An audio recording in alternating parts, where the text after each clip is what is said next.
We're standing out at Wildwood Preserve Metropark, which is a very special place locally.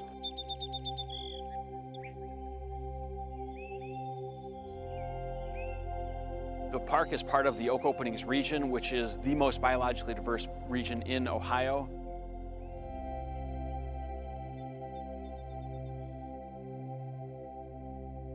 One-third of all of Ohio's rare plant and animal species can be found here, which is in an area that represents 1/2 of 1% of the state's total land area.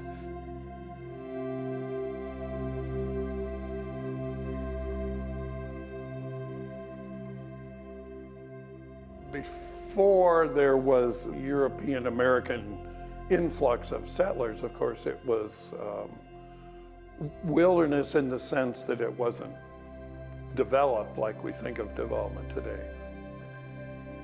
There were lots of Native Americans here. The Oak Openings region was this expanse of oak savanna, prairie, and predominantly oak woodland. So you would have had that savanna and expansive open areas. This has this really deep sand from what used to be a much larger Lake Erie. When Lake Erie retreated after the last ice age, when the glacier retreated and Lake Erie retreated, it left this big sandbar. And so it allowed for this oak savanna prairie system here in Lucas County. And then in the wet areas, we would have seen, wet prairies. Outside of the Oak Openings region, most of Northwest Ohio would have been part of the Great Black Swamp. Northwest Ohio once looked dramatically different than it does today. Vast wetlands, forests, and prairies stretched across the region, supporting an incredible diversity of plants and wildlife. So picture large impenetrable swamp, large mature trees going on for as far as you could see.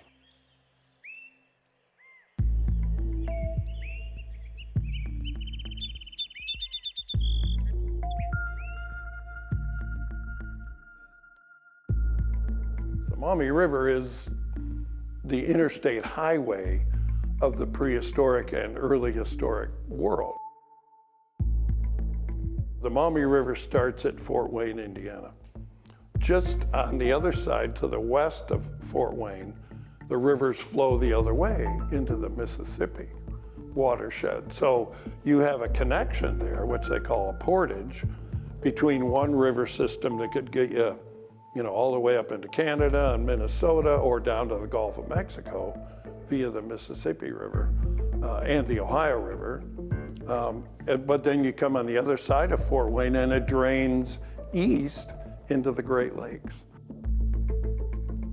So that's a major piece of why this was such an important transportation route.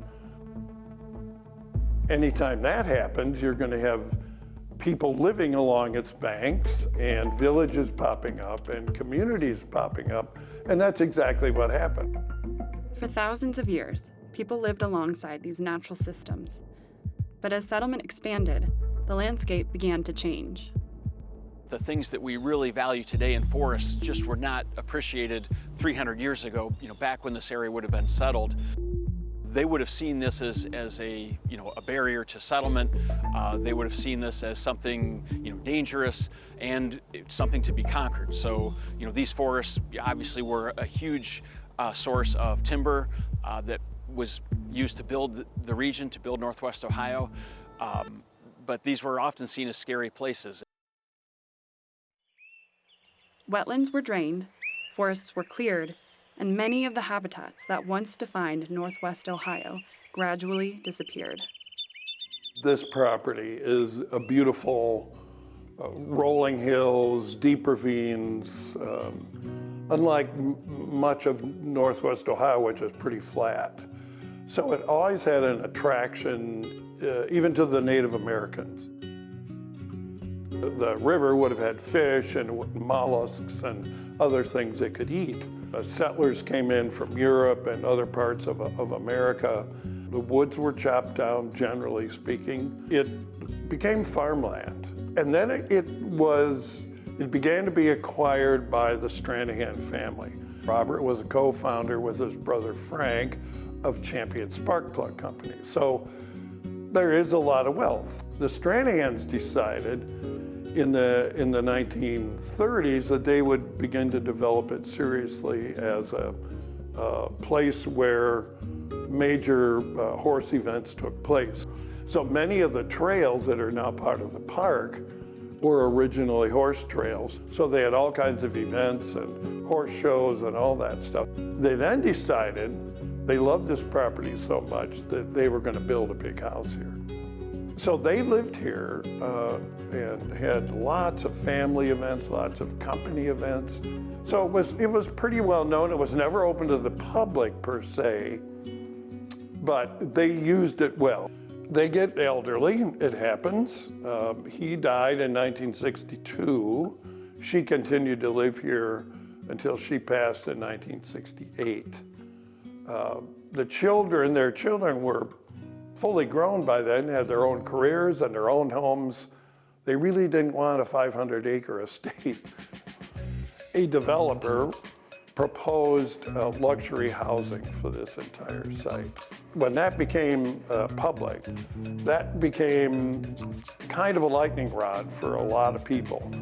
Primarily, one guy got this rolling, Dr. William Mewborn, and it occurred to him, this might be an opportunity to try to save this as a park.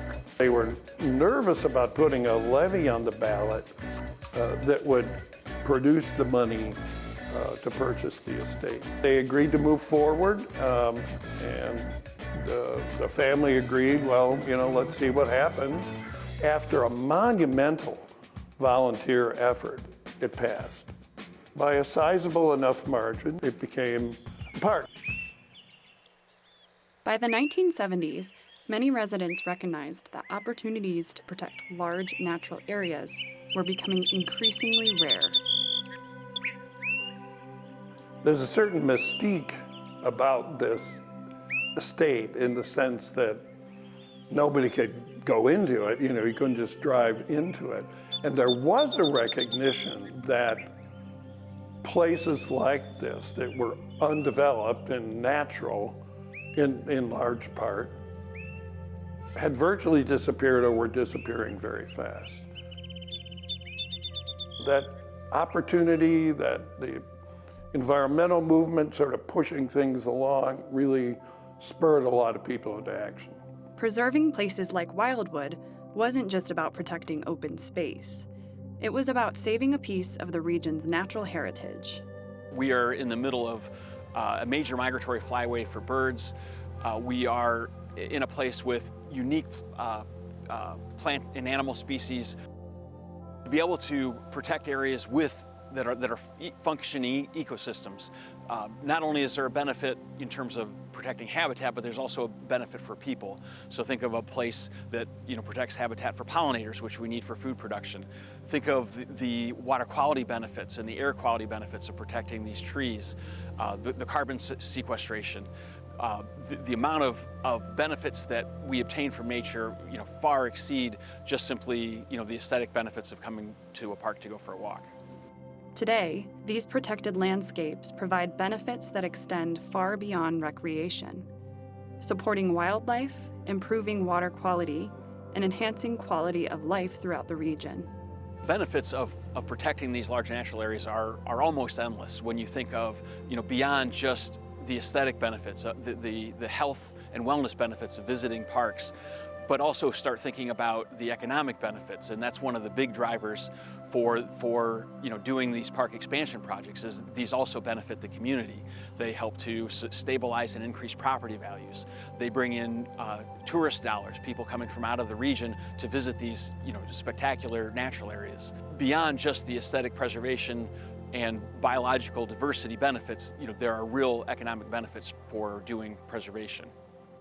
Look to these as a refuge. These are places where we go for mental and physical wellness. Although much of the landscape that existed centuries ago has been lost, efforts to preserve and restore what remains are helping ensure these habitats continue to exist for future generations. Only about 10% of Lucas County's natural areas are permanently protected. It's really important to protect what's left. Or to collaborate with partners is essential to the type of work that we're doing, because it's not us alone who are able to do these large-scale restoration projects. It's a collaborative effort from Metroparks and our partners and those who wish to support any of us in the work that it is that we do.